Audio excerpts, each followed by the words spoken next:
बापू को जरूर कहीं ना कहीं राहत मिली है और जिस तरीके से छिंदवाड़ा का कल पूरा मामला निकल कर आया है सामने, उससे उन्हें काफी सुकून मिला होगा। और जिस तरीके से परेशान चल रहे थे आशाराम बापू जी, उनको आज जरूर राहत मिली होगी। आइए हम उनसे जानते हैं कि उन्हें कैसा महसूस हो रहा है। बापू, छिंदवाड़ा में जिस तरीके से कल पूरा मामला खुला है, उसके बाद आज आप कैसा महसूस कर रहे हैं, क्या आपकी प्रतिक्रिया है?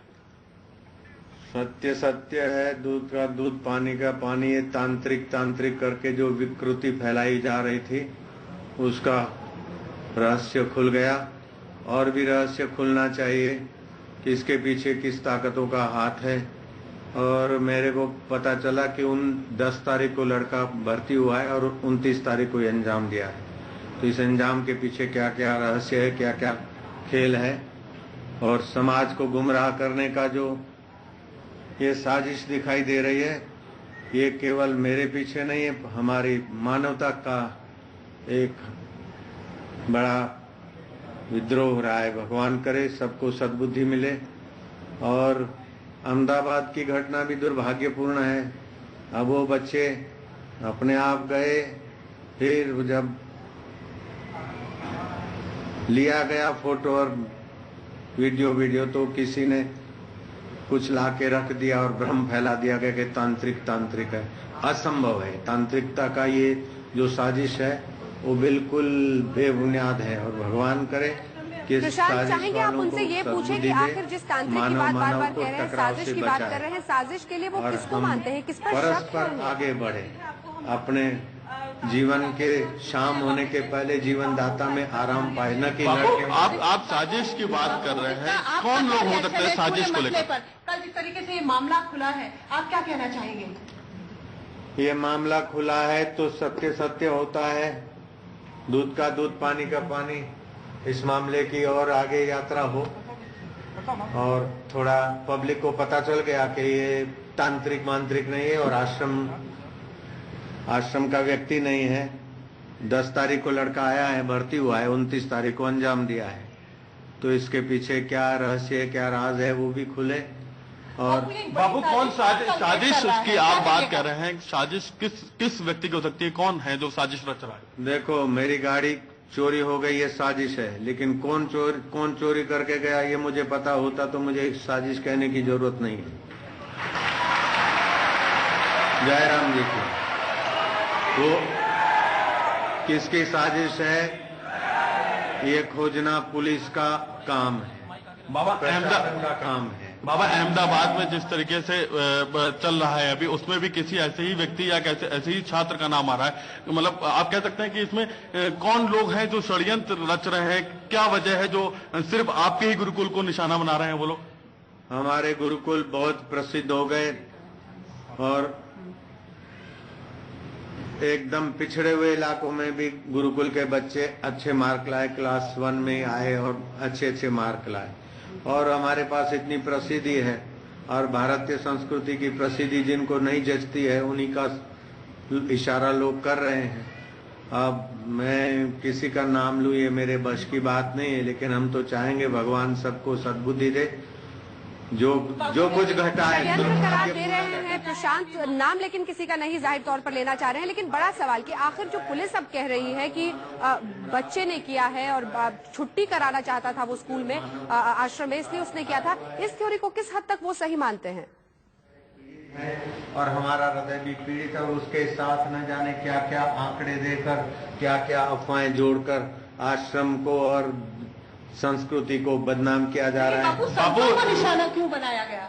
संतों का निशाना इसीलिए बनाया गया कि संतों के द्वारा इस संस्कृति का प्रचार प्रसार होता है। बापू, जो आपने कल पुलिस ने थ्योरी दी है छिंदवाड़ा में कि बच्चा स्कूल को, गुरुकुल को बंद करवाना चाहता था, गुरुकुल की छुट्टी चाहता था गुरुकुल से, पुलिस की इस थ्योरी में आप कितना दम मानते हैं बापू? कैसे? जो पुलिस ने कहा है, कल आईजी ने जो प्रेस कॉन्फ्रेंस की है छिंदवाड़ा में, उन्होंने कहा कि बच्चा जो है जिसने हत्या की है वो स्कूल गुरुकुल से भागना चाहता था, गुरुकुल के जो नियम है उनसे तंग आ चुका था, वो भागना चाहता था। मैं बताता हूँ, मेरे को इस बात का पता चला तो मेरे को संचालक ने कहा कि इन 19 दिन में 4 बार उनके परिवार वाले आए। न भागना चाहता था और न गुरुकुल छोड़ना चाहता था। मेरे संचालक ने मुझे बताया 4 बार परिवार वाले आए। अगर भागना चाहता तो चले जाता, परिवार वालों के साथ चले जाता, तो नहीं गया। अच्छा, भागना चाहे तो क्या किसी बच्चों की बलि लेने का अर्थ होता है भागना का? भागने वाला बच्चों को मारने लगे। बापू, क्या कारण है कि अंजना, आपने सुना किस तरीके से उन्होंने कहा है कि वो बच्चा अगर भागना चाहता तो जा सकता था। पुलिस ने कहीं ना कहीं मामला ठीक खोला है, लेकिन बच्चा किस तरीके से परेशान था ये वो उस पर अभी उजाला बात नहीं करना चाहते हैं। अभी हमारे साथ अंजना जैसे कि बापू हैं, बापू ने साफ तौर पे कहा है कि वो खुश हैं और जांच प्रक्रिया से पूरी तरीके से खुश हैं। अहमदाबाद में उन्हें साजिश लग रही है, लेकिन साजिश के पीछे कौन है इसका वो अभी खुलकर जवाब नहीं देना चाहते। अंजना जी, लेकिन प्रशांत चाहेंगे, क्योंकि उन्होंने इस सवाल का जवाब तो जरूर दिया। उन्होंने कहा कि कोई बच्चा वहां से भागना नहीं चाहता था, हालांकि अलग अलग जगहों से इस तरह की खबर आए। एक सवाल अगर आप उनसे और कर सके कि तो फिर क्या पुलिस जिस थ्योरी को सामने रख रही है, चाहे कातिल जिसे भी करार दे रही हो, जो थ्योरी रख रही है उसको वो मानते हैं कि उसमें छेद है, उसमें कहीं ना कहीं कमजोर है वो थ्योरी? देखिए अंजना, उनके इस सवाल जो जवाब हमने सवाल पहले भी यही पूछा था उनसे, तो उन्होंने साफ कहा कि कोई बच्चा उनके गुरुकुल से नहीं भागना चाहता है। तो लेकिन जो पुलिस ने थ्योरी दी है और बापू ने आज जिस तरीके से बात बोली है उसमें थोड़ा सा कहीं ना कहीं डिफरेंस आता है, क्योंकि बापू बच्चों से खुद जुड़े हुए हैं। हम बापू से फिर पूछेंगे, बापू पुलिस ने जिस तरीके से कहा कि बच्चा भागना चाहता है, आपने कहा कि हमारे गुरुकुल में अच्छी पढ़ाई लिखाई होती है, अच्छे संस्कार दिए जाते हैं, लेकिन फिर पुलिस इस तरीके की बयानबाजी, पुलिस का ये कहना थोड़ा सा कहीं आपको अटपटा नहीं लगता? आप देखो, पुलिस का कहना पुलिस जाने, मेरा गुरुकुल का जो परिणाम आया है वो इस आदिवासी इलाके में बड़ा संतोषजनक आया है। 100% पास हुए, और वे भी आदिवासी बच्चे। और इस छिंदवाड़ा इलाके में जिस भाई का ये जगह था ज्ञान देवी का, उसी को हम लोग चला रहे हैं। उनके भी ट्रस्टी है और हमारे भी ट्रस्टी है। ये मैंने कोई जमीन हत्या ही नहीं है। जैसे वहां पर बताते हैं पटना में, वो पटना में किसी महंत ने किसी महंत को अर्पण कर दिया और उस महंत ने मेरा नाम जोड़ दिया और बापू ने हत्या लिया। अब अरबों रुपए की जमीन है उधर की, बोलते हैं, मैं बोलता हूँ 1.25 करोड़ रुपया ले आओ, अरबों रुपए की जमीन तुम ले जाओ। सूरत की जमीन है, कोर्ट ने पेज नंबर फलाने फलाने पर लिखा है 3 से 4 करोड़ की है, और उछाला जा रहा है 125 करोड़ की जमीन है। ऐसे ऋषि प्रसाद के मेंबरों में नो लॉस नो प्रॉफिट, कोई थोड़ा बहुत प्रॉफिट होता होगा तो होता होगा, अच्छे काम में लगता है कि 7.5 करोड़ कमाई होती है।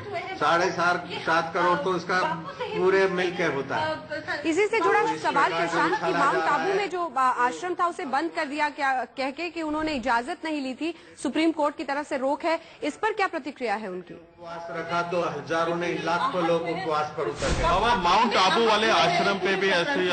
नहीं, माउंट आबू में न मेरा आश्रम है न मेरे बेटे का आश्रम है। किसी का कुटिया होगी आश्रम नाम देकर बदनाम करने की साजिश में। अब भी दावे से कहता हूँ, मैंने जांच किया है, माउंट आबू पे कौन सा मेरा आश्रम है। बोले अपना कोई नहीं। कितने आहत हुए हैं?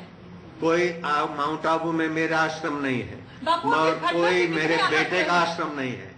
फिर भी किसी के नाम का, और उसने लगा दिया बापू कुटीर और तोड़ दिया, बोले बापू का आश्रम तोड़ दिया। ये साजिश नहीं तो क्या है? प्रशांत, अगला सवाल आप पूछे। बीजेपी की सरकार है, वहां पर बड़े बड़े नेता थे दिग्गज बीजेपी के, जो कि हमेशा संत आसाराम के साथ खड़े होते थे, लेकिन आज सब दरकिनार हो रहे हैं, आहत होते हैं। इन बातों से क्या प्रतिक्रिया है इस पर आसाराम जी की?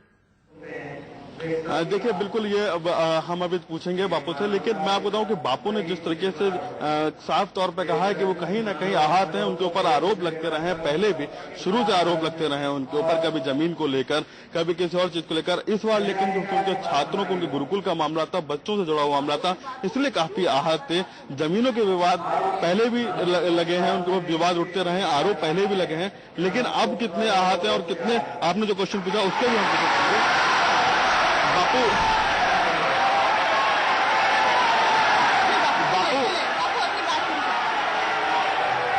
हमको इसीलिए घसीटा जा रहा है कि हम स्पष्ट बोल देते हैं।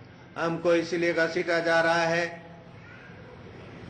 कि हम भारत का उज्जवल भविष्य देखना चाहते हैं, ताकि भारत के लाल मोहताज न रहे, तन तंदुरुस्त रहे, मन प्रसन्न रहे, बुद्धि में बुद्धिदाता का प्रकाश रहे, और किसी देश में जाए तो लग जाए कि भारत का लाल है। ऐसे लाल तैयार करने